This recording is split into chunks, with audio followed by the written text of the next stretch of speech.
14 hours overnight zone 2.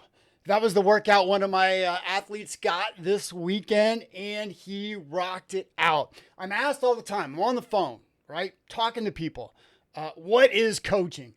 There's so many aspects to coaching, and the workout review that I do in Training Peaks, or every once in a while I make a video for a special workout or a banner workout or a banner event or a banner race or something like that. This is coaching. This is how we do it. So again, the workout was 14 hours. It was overnight, sunset to sunrise, zone 2 ride. First, whenever you're planning a workout, context is king, right? Whenever I'm prescribing a workout, whenever I'm asking my athlete to do a workout, so why would we have him do an overnight workout? So this particular athlete loves RAM type events, race across America events, these ultra endurance events. And so he has a 24-hour race, right? Road race. And it's obviously overnight. So one of the things that we do in preparation is that we start to give him overnight rides, or big rides at different times of the day, so that his body, his mind, his physiology, everything gets used to working at different times of the day. So the day before, Friday at midnight, which was actually Saturday morning, he did a 50-mile ride starting at midnight. Then he comes home, finishes that, gets some sleep. Then he leaves at 8 o'clock that same day to do an overnight ride. So how did he do? Let's break it down, right? And kind of go through my process in terms of how I work with athletes, the charts that I look at, and how we work together. So let's jump in here. So the first thing I do when, looking at a workout, and the platform that I train on and work on and prescribe workouts, Training Peaks, it is fantastic for communication in terms of not only seeing the workout, but actually, communicating how you feel. So the first thing that I always do is I look at athlete comments. I didn't have any muscle soreness or cramping during or after my ride. I actually cut my grass when I got up from my short nap. I feel good and couldn't be happier with the training I have been putting in. I'm excited for my event and ready to crush it, right? So that is great news to me as a coach, because this was our very first overnight ride, and I would not have expected such great comments, right? But again, the context is king. This just didn't come out of nowhere. This workout, this ride, this length of ride.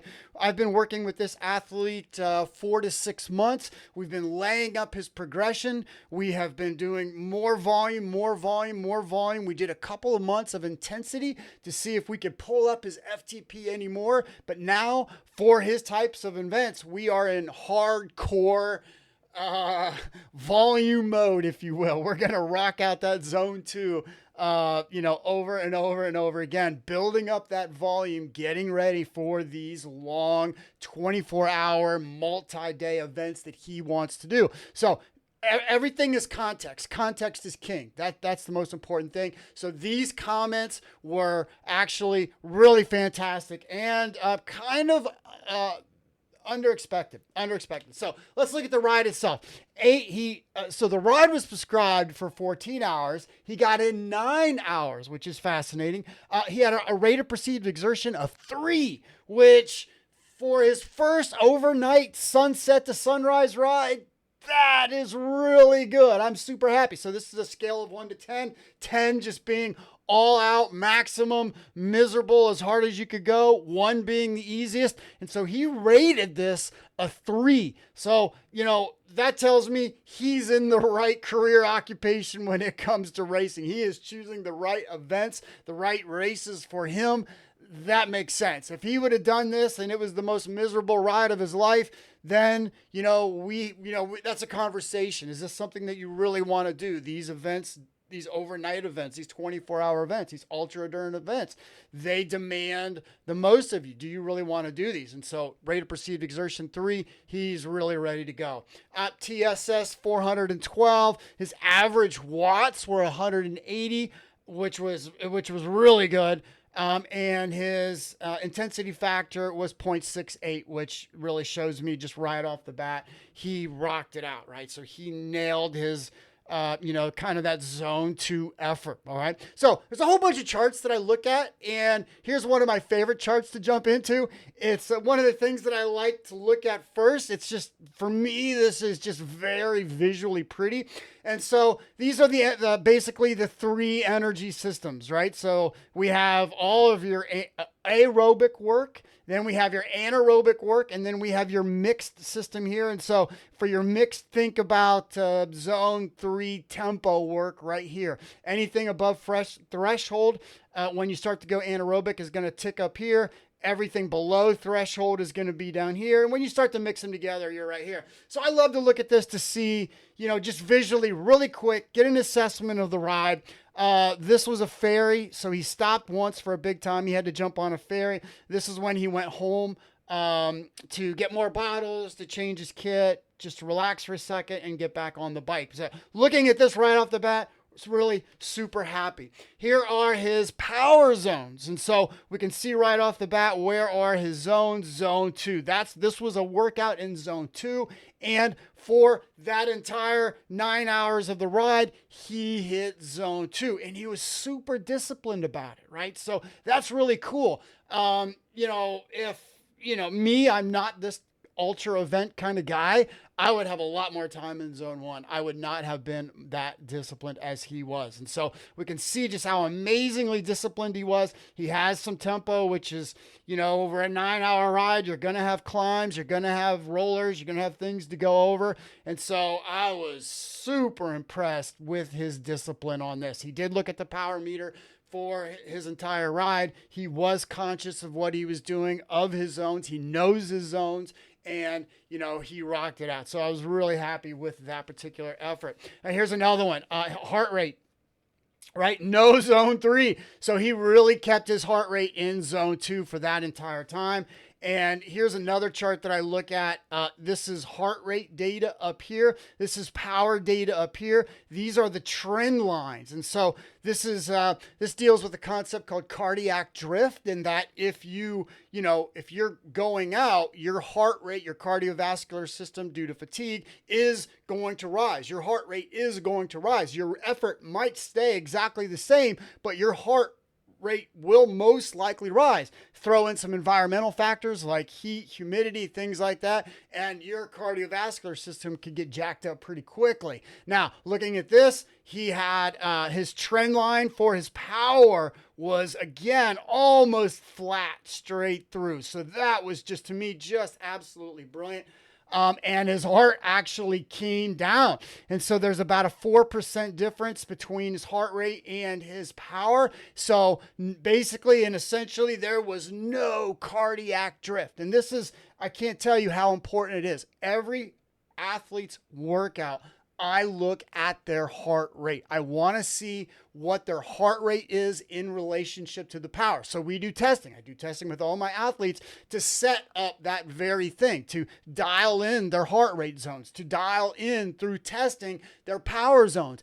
And once you get everything set up, they can pretty much parallel each other. So a zone 2 power workout roughly translates to a zone 2 heart rate workout. And so we get all this dialed in, and then this is really where the magic occurs. So this tells me, after this 9-hour ride overnight, and the overnight's an interesting thing because it adds stress. It adds extra mental fatigue. You're in the dark. You're pitch black. It's overnight. Your body's not used to training overnight.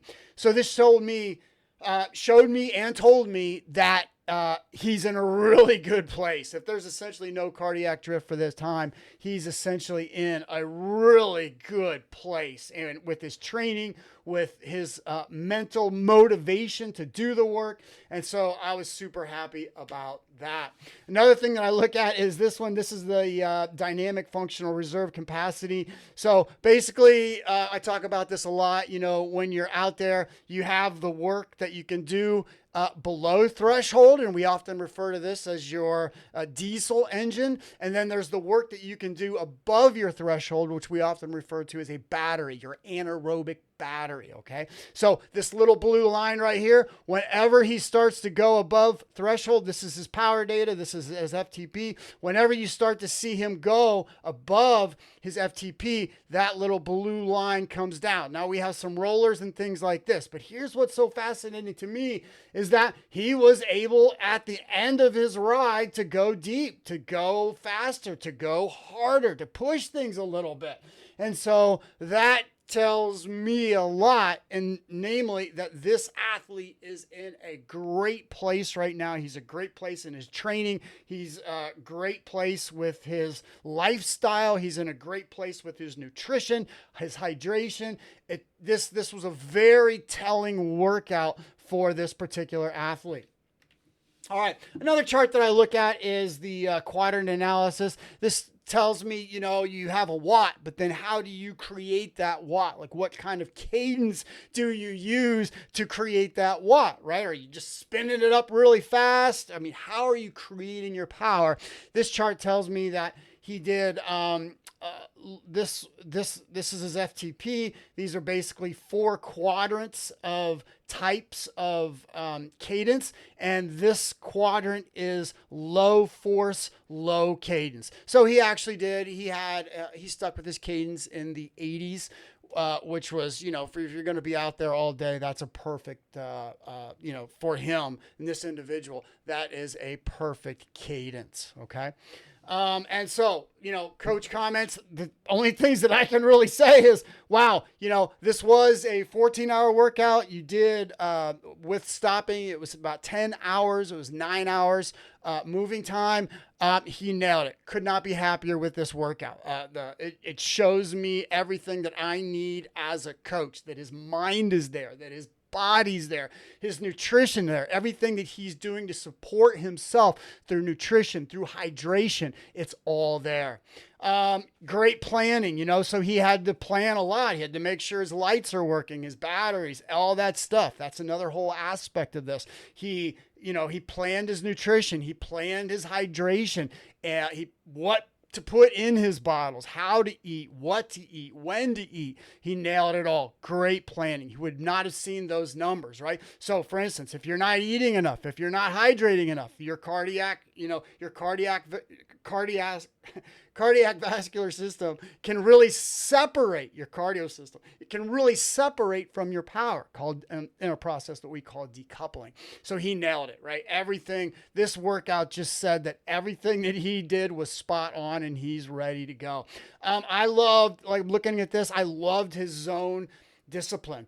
If you're going to do a 20-hour event, you just can't start off like a madman going crazy, dropping big bombs at the beginning, burning matches, because it's all going to add up. And so he was super disciplined, right? And at the beginning of a race, an event like this, it can be hard, right? To just go zone 2, because you're going to be like, wow, man, this is way too easy, way too easy, way too easy. But by zone 3, zone 4, hour 3, hour 4, hour 5, it starts to add up, right? And the accumulated fatigue starts to add up and it starts to get harder, right? So he's going to start this thing with a rate of perceived exertion at 1. And it's hard to do that because you want to feel like you're working. You want to push it. You're thinking that if I push it now, this will help me with a faster time.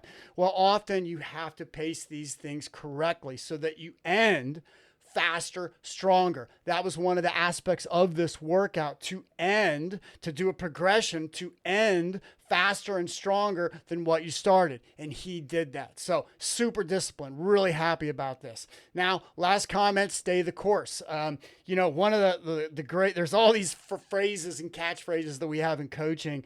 The best judge of performance is performance itself. And so I feel really comfortable in moving on with this athlete to the next level. I feel really comfortable that right now he's ready for his 24-hour event, and we still have several weeks to go. And so for me as a coach, this is, we were talking, I was actually talking to the athlete back this, and I was like, there are no red flags in this, no red flags, no red flags. And I had a brain pause, and I was like, wait a minute. Well, what's the opposite of a red flag? And he said green flag. And I said, that's right. All green flags. This is all systems go. This is great information. and I couldn't be happier about this. Okay, hey, so I'm going to do these workout reviews more and more. I think that they're very productive. There are things that I do for my athletes in terms of making videos, in terms of, going through all this coaching process. And so I'm going to start making this a regular feature of things that I do while working for athletes. All right, everybody. So thanks so much. Coach Lee here, full-time coach. Would love to talk to you.